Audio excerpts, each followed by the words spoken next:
Hello, ladies and gentlemen, boys and girls, neither and everybody in between, and welcome to my tavern.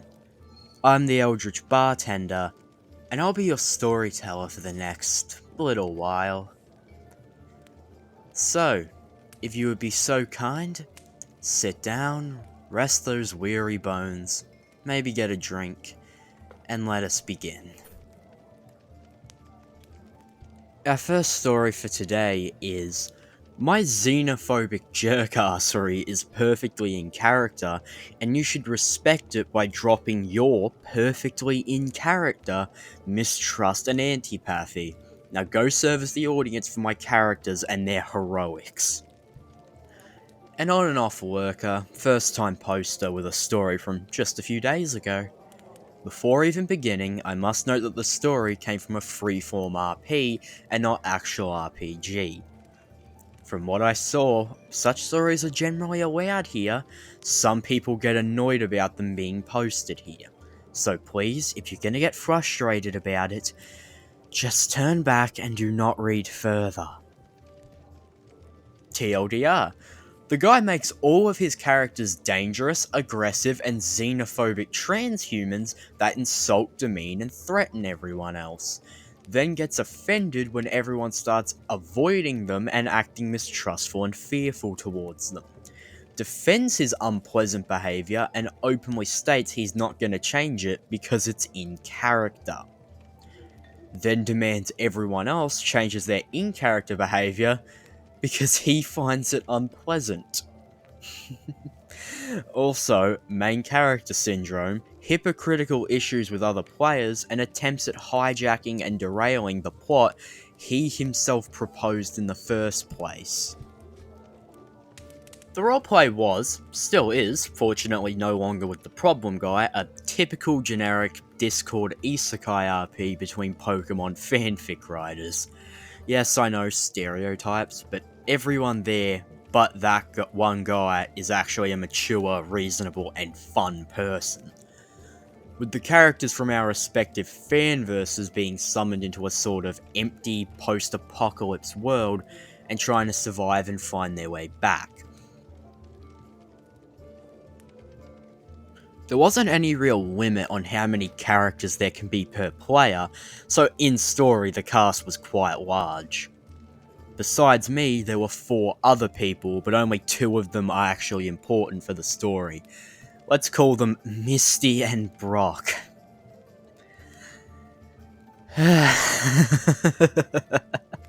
This is the fucking second story in a goddamn row where it's been Pokemon names.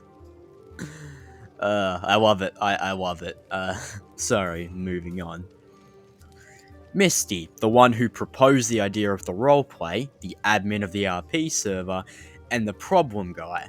The fanfic he writes revolves around a remote island separated from the rest of the Pokemon world and engulfed in a civil war.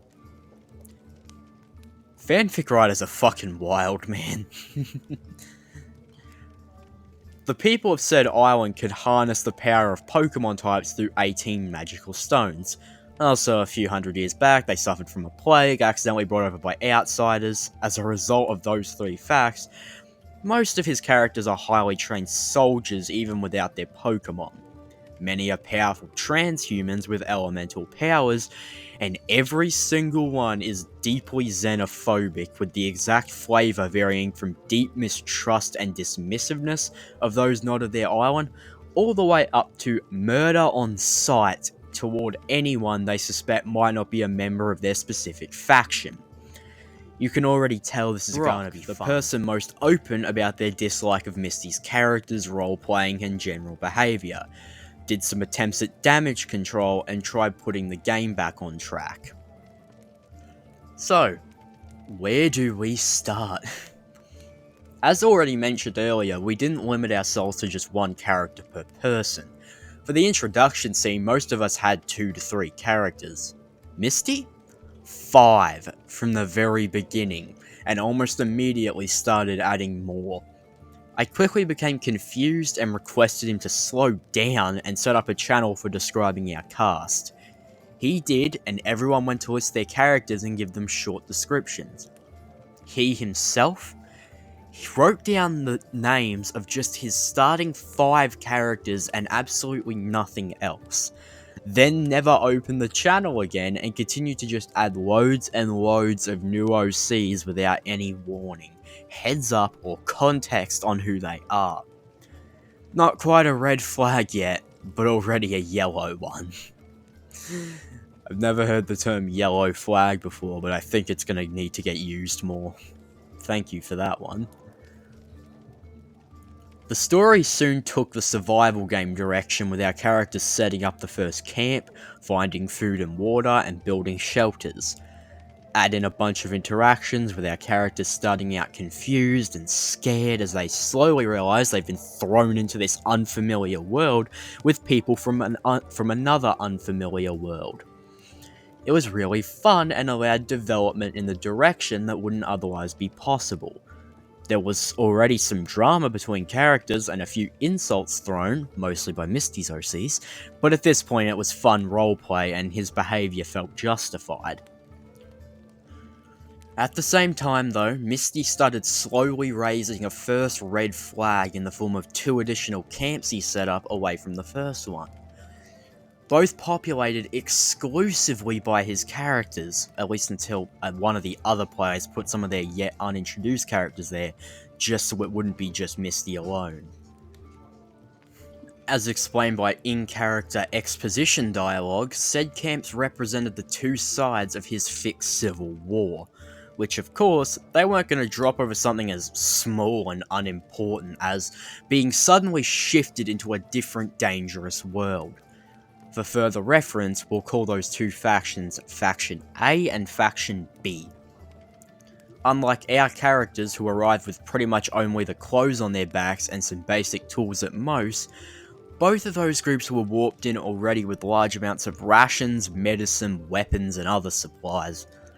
Enough to survive for weeks and even share, completely defeating the entire survival angle that we were promised and came for. And he wasn't going to just let them sit around or reserve them just for those 2 groups of his characters. It was very quickly made clear to us that Faction A already scouted out our camp and planned to either force us to join them or run us off, so we'd have to join the Faction B.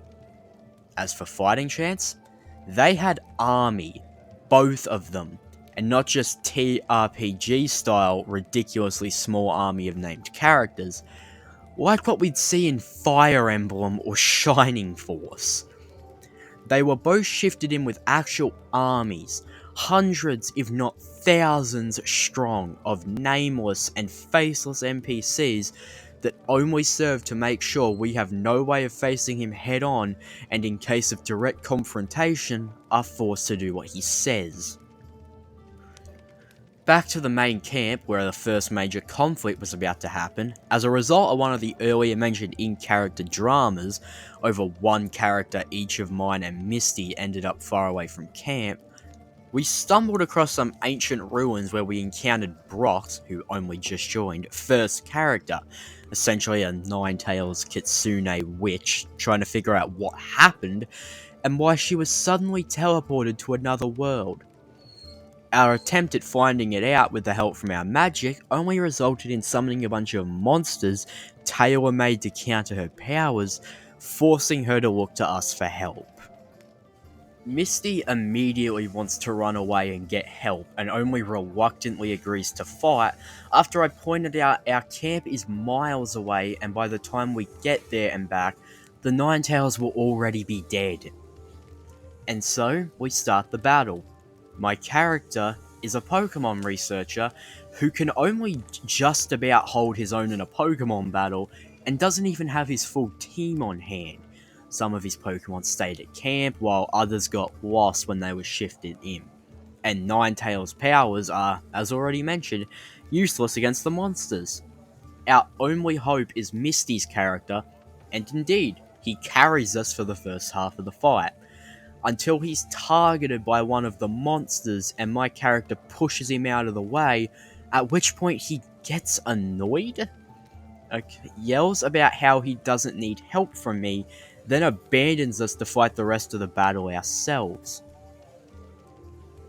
The fight quickly turns from one we had in the bag into a difficult one that could have easily gotten us killed, as Misty describes his character angrily walking away with absolutely no sign of urgency and nothing about his behaviour pointing towards him intending to bring back help.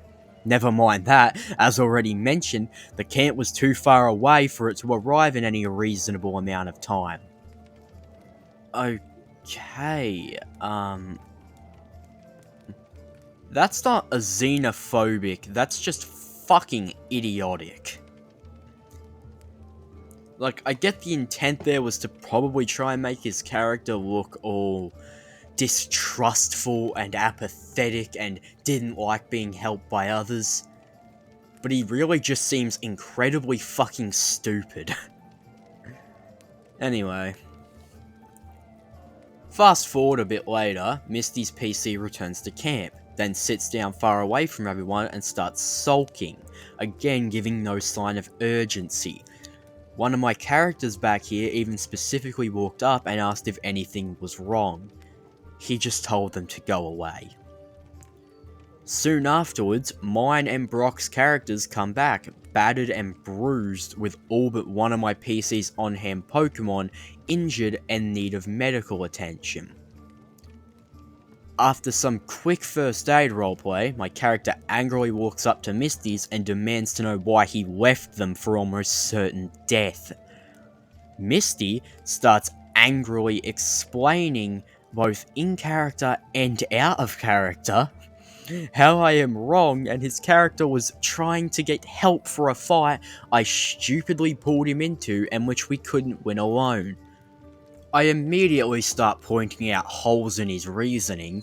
We were winning until he ran away. The camp was too far to get help from and he knew that, and most importantly, his character showed absolutely no sign of urgency, calmly walking away from the fight and then sitting down to sulk after arriving at camp, doing nothing to signal that anything is wrong even after being specifically inquired.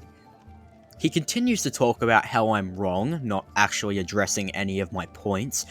Hearing that, my character's Eevee, who was one of the Pokemon who stayed at the camp, pounces at him and angrily swipes at his face. Note that Eevee is a tiny and weak Pokemon, more suitable as a pet than attack animal, similar in strength and size to a house cat.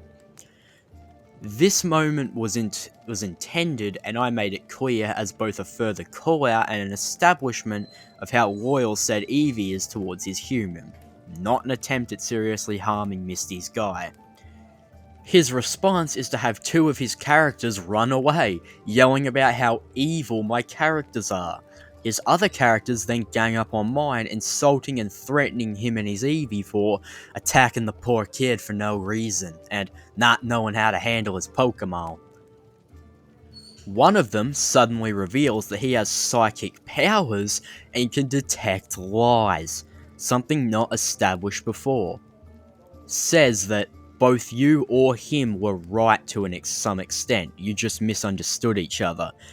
Then proceeds to explain how his character was 100% right on every account and mine was completely wrong about everything. He proceeds to guilt trip me into finding his runaway characters and apologizing to them. At the same time, Faction A makes the move against our camp.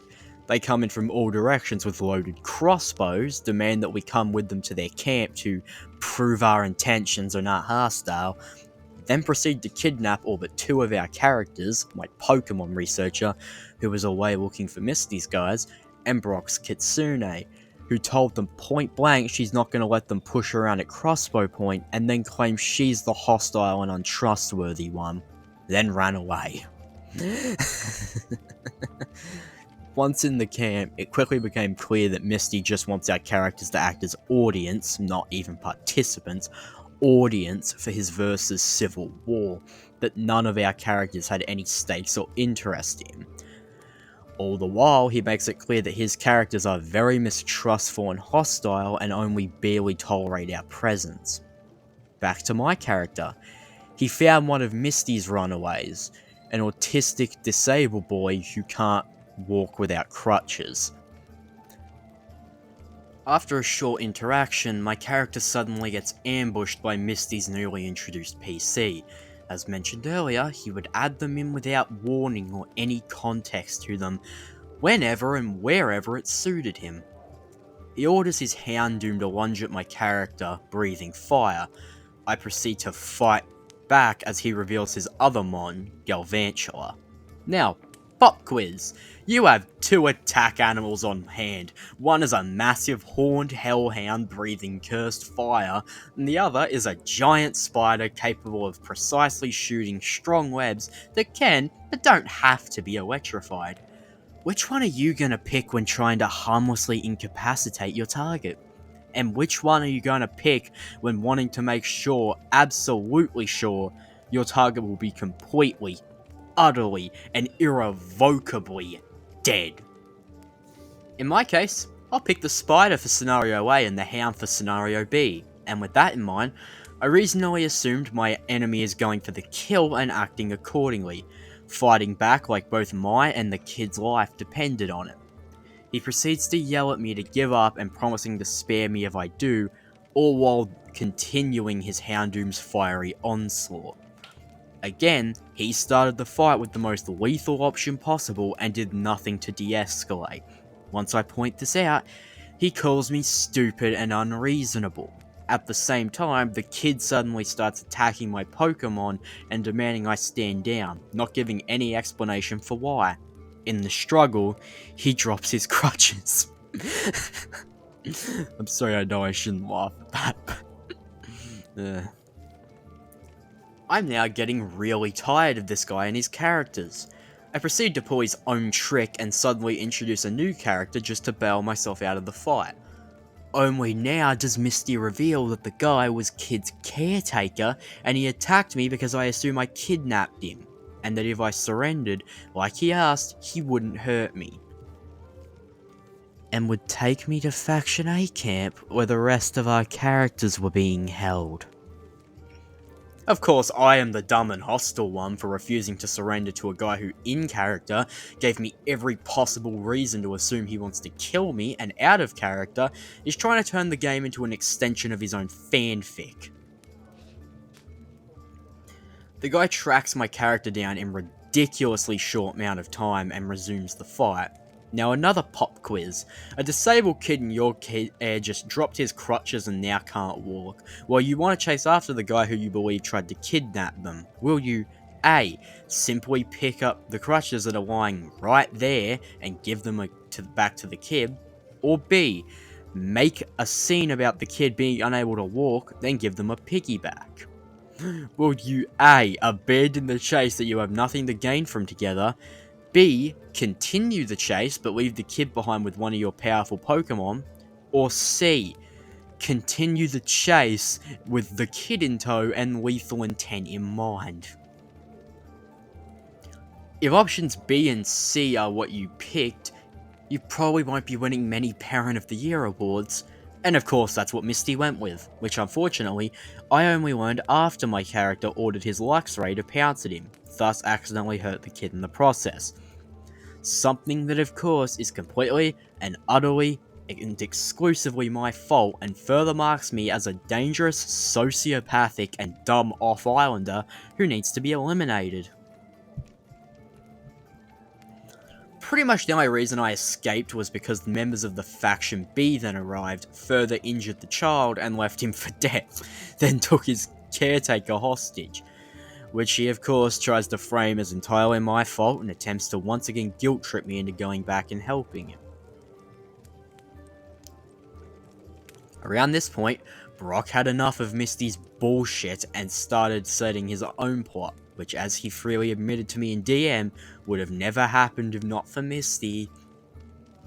Revolving around a city to the far west where the last of the world's natives live in peace with people from other worlds, while trying to figure out why all the isekai shit is happening and why the world was ruined.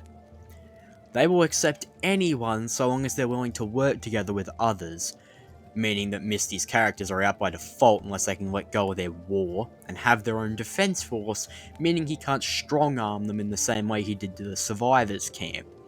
He also sets up the plot threads to get other players here, where we can either follow his plot or do our own things without worrying about Misty's armies and wars. Now it's just the matter of freeing the hostages at the camp. My character's now split up, with one going to the city and pulls on the plot Brock set up while the other stays behind. He soon runs into yet another of Misty's characters, who once again reveals himself as psychic and starts talking about how everything that happened was my fault and that his people are blameless, while treating it as indisputable fact because his character is psychic. This time I didn't let that pass and told him both in and out of character that his character magically conjuring a sign saying I'm right and you're wrong doesn't prove that his character is right and mine is wrong. It only proves that his character can magically conjure a sign that's saying I'm right and you're wrong. He ignores it and continues to talk about how aggressive and unreasonable my character is. After much persuasion, Misty agrees to have Faction A finally see the characters held hostage at their camp are not hostile, and as such allows them to leave whenever they want. Yet at the same time keeps talking about how stupid and unreasonable it would be because you have free food and medicine here. And when my character made it clear they don't intend to stay in a war camp of a xenophobic faction any longer than necessary, he further tries to guilt trip me into staying by revealing one of his starting characters is secretly the son of a terrorist who started the Civil War. He was at risk of persecution if he's found out, and he looks towards my characters for defense. Never mind that out of everyone present, my characters were mostly normal, down-to-earth, SOL non-combatants. Something that I pointed out to him several times. As one last attempt at making peace with Misty, myself, Brock, and one of the other players get our characters together and agree to temporarily put Brock's plot on hold and follow the kidnapped guy. We spend about a week setting up this badass infiltration of Faction B's camp, watching every step to make absolutely sure there's nothing that could possibly go wrong. We're literally already in front of the guy's cell with keys in hand and are now setting up an extraction. At which point, one of his characters is a Faction A spy, but he gives us no in-character clue he is one, orders us to stand down. Brock has one of his characters sneak up on him and try to take him hostage. He responds by raising alarm, despite literally having a knife on his throat, no way to stop Brock from killing him if he does anything funny, and no reason to actually do anything funny. We're now forced to run, at which point the spy casually opens the cell and just walks the prisoner out and past the guards with no explanation, while making it perfectly clear that he could have done it from the very beginning and our entire action was pointless all along. He was basically taunting us about how he won't allow us to be heroes. No longer willing to have anything to do with him and his civil war, we all have our characters pack up and leave for Brock's city. There, Misty introduces yet another character. An 8-year-old boy who, of course, is a psychic. Within 5 minutes of his introduction, proceeds to see the past events, calls us bad people for abandoning Faction A after everything they did for us, demands that we stop acting hostile towards everyone we don't like, and tries to yet again guilt trip us into going back.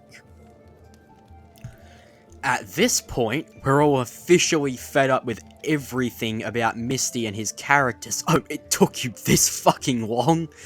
Jesus, I was at the halfway point of this story just reading it and I was fucking fed up with him. God, I can't imagine playing this shit. At this point, we're all officially fed up with everything about Misty and his characters, and we make it clear to him. He refuses to take any criticism and tells us to grow the spine instead of whining about how he plays. He's angry about the unnecessary hostility of my Evie scratching his character, and later on Brock threatening his spy with a knife, after the latter literally snuck up on them in the middle of the dangerous mission and gave them no reason to assume he's on their side. Yet tries to brush off his characters casually throwing death threats or pulling weapons at us at a few points, actually trying to kill us, as fine, because they don't trust you and you can't make them trust you. He keeps insisting that I constantly misinterpret his intentions And when I point out how said intentions completely don't mesh up with his actions, he replies his psychic characters confirm said intentions to be genuine, and as such, I am wrong, whether I like it or not. And he doesn't need to further justify them.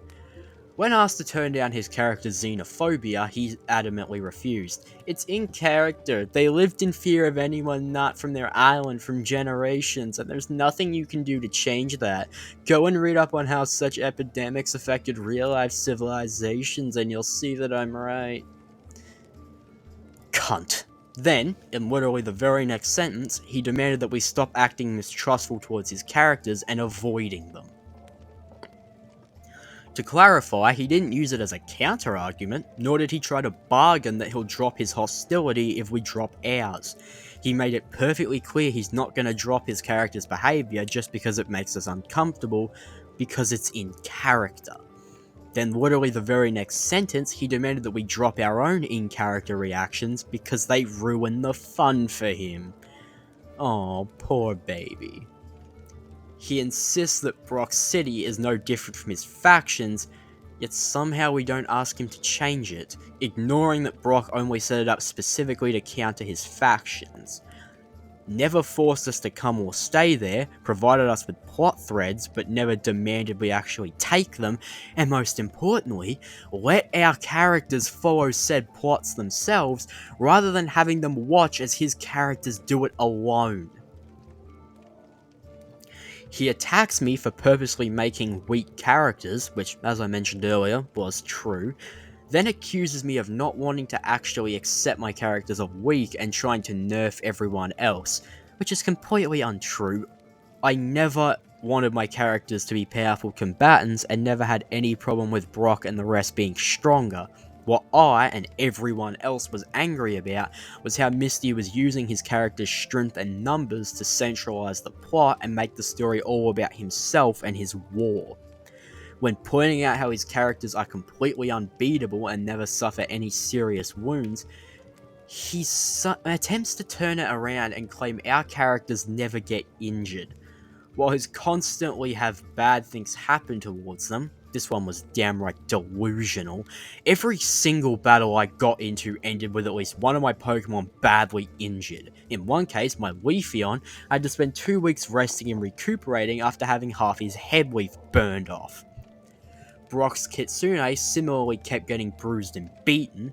The worst that ever happened to Misty's characters was a light cut his spy received during confrontation at Faction B's camp, which he tried to pass off as a grievous injury and a proof of our unnecessary hostility, even though it didn't slow him in any way and he casually patched it up seconds later, never to be mentioned again.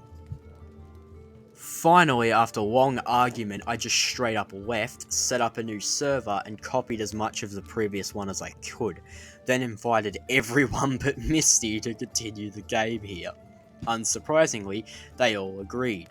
Brock made one last attempt at convincing Misty, noting that his story still had a decent amount of potential, and could be very fun if he took it slightly differently and respected the other players. Misty once again refused to accept he did anything wrong, tried to paint himself as the victim, and demanded we come back and play on his terms. There is nothing inherently wrong with having your characters act hostile, but making said hostility hard-coded and impossible to change, and demanding that the players not only accept it, but treat it as perfectly normal, all while forcing yourself onto them and trying to thwart any attempts to escape you and your characters, is very wrong. Christ on a fucking bike, how delusional and up their own ass can somebody be? To start with the obvious thing here, the getting pissy over the others being mean to their characters is just fucking stupid. Look at the average person in real life. If you be an asshole to them, they're probably going to be a bit of a snippy prick back to you. And that's completely fair. Especially in this case where these fucking people were actively kidnapping them, threatening their lives, and actively trying to kill them? Was he just expecting them to be, the players to be completely nice towards them and understanding? And the sheer factor of how delusional some of this is, especially the psychic characters who could detect lies or whatever. He literally made characters that had no purpose other than to validate his bullshit and try to guilt trip others, and then when he was called out, he tried to use them as proof that he was right, like they were real people. Do you not realize how fucking stupid that is? Sorry for fucking up a lot of the words in this and saying wrong stuff. This story completely sapped my brain. Whatever. Well, with that all said and done, let's move on to our second story, shall we? I promise it's a little bit shorter.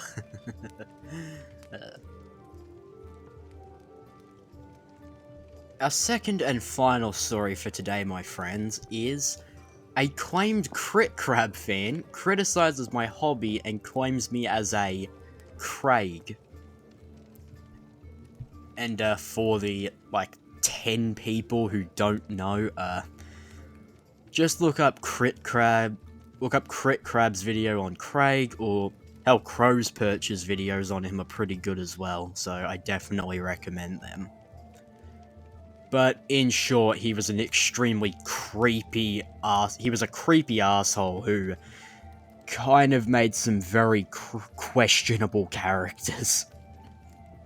Anyway, this is a story about a game that me and my friends played during the pandemic a year ago. I cannot really remember all the details, I just wanted to release some air that filled my head. And also, sorry if the story writing is bad, I got an E in essay. Okay.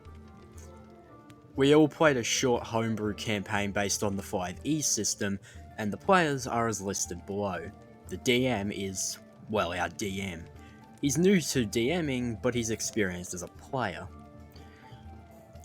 OP is the female wolf-born barbarian that is big and strong, but has the mentality of a 10-year-old.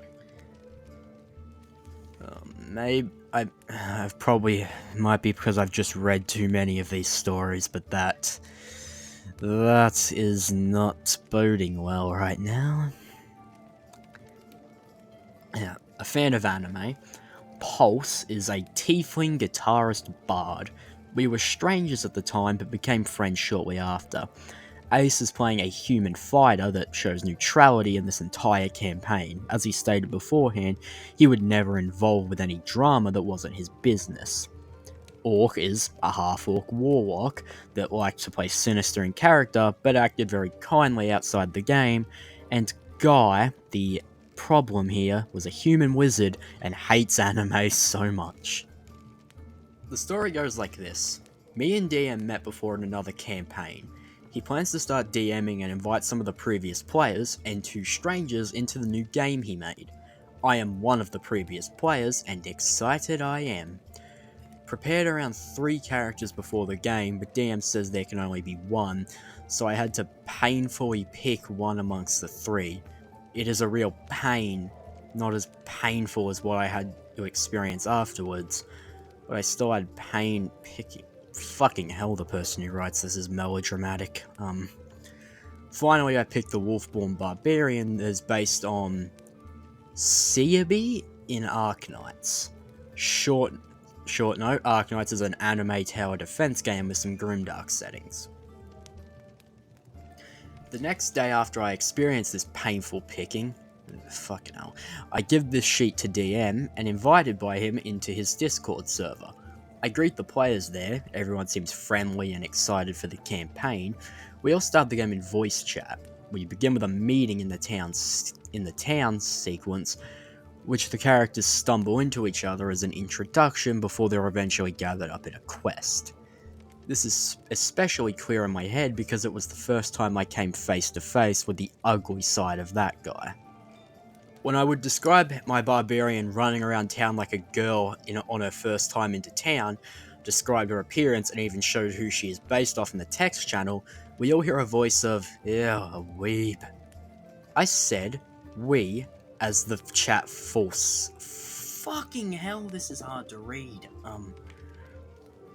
I said we as the chat fell silent after hearing that. What? The voice is coming from that guy as his icon clearly flashed when the disgusted voice questions us. It was awkward silence, but after a few seconds of said silence, the DM finally breaks it by continuing the introductions and giving us our quest. After the intro, the DM wants us to introduce ourselves to each of the others. As I begin the introduction, I can hear smirks and groans coming from that guy's mic, but I pay him no mind. After finishing the introduction, we begin our journey, and catastrophe, if you can say that. As we start our journey, Guy's wizard tries to trip my barbarian, which luckily I got a high save roll and managed to avoid it, which I can hear a light tss that makes me a bit uncomfortable. But I still keep on going. On the way, he tried for a few times messing with my character, like accidentally throwing a bucket of oil on my character while we were surrounded by flaming monsters, or trying to lock my character in a room filled with poisonous fungus, or something petty like drop her drinks, try to steal items from her, etc. The DM tells Guy to stop his constant bullying, which he did, for an hour, before he just tried to magic missile me along with the dragon our group was fighting. Guy knows full well my barbarian cannot dodge because she's mid-air, so he takes the chance. The spell hits, the dragon slayed, but barbarian also got knocked out. The session ends there, in a cliffhanger. After the story ends, the group all questions Guy why he had to do that. He literally did a ton of petty things with my barbarian just because he hates her out of character? Guy then points at me, saying it was because I used an anime character as my design. That makes me a Craig. He claimed he watched Critcrab's channel and knew all kinds of stereotypes in D&D, and he claimed that I am the same as Craig, just because I used anime characters as my D&D character's portrait. Look, I watched many D&D horror stories on YouTube. I watched Critcrab, Den of the Drake, Crispy's Tavern, Crow's Perch, D&D Doge, and the Eldritch Bartender too, right? No, I'm fucking tiny. All good choices though. By the way, it was because of them that I entered D&D. Thank you to them all for letting me enjoy this fantastic world of Dungeons and Dragons. And I know Craig isn't just what Guy said. He is creepy, power gaming, and one of the worst DMs to ever exist. That is Craig, and I am not that. But when I try to explain this, Guy has an outburst because I denied his view and therefore I am selfish? And saying I'm disgusting for using an anime character to play D&D, saying weebs like me are one of the reasons D&D gets bad? I am confused, as are the others. We, except Ace, try to explain to him in the calmest way, but to deaf ears as he flipped out on us, saying now our games are screwed because they are defending a Craig, cursed me on my disgusting Japanese taste, and rage quitted. Not gonna lie, that hurt me a little. One is I made the Wolfborn Barbarian with a passion and she gets knocked out in session 1, and 2, he is literally bad-mouthing one of my favourite hobbies, besides tabletop and drawing stupid stuff, but I was comforted by Pulse and Orc. One shares the same hobby as me and another was a therapist.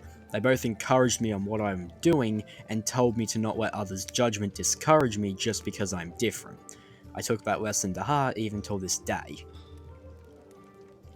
Afterwards, Barbarian healed and we continued our campaign with one of the reserve players from the previous game joining in, and he played with a bang.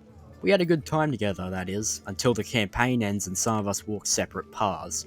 Me and Pulse became friends after that, Ace and Orc just vanished, the DM continued pursuing his DM path, and the reserve player played another campaign, and Guy?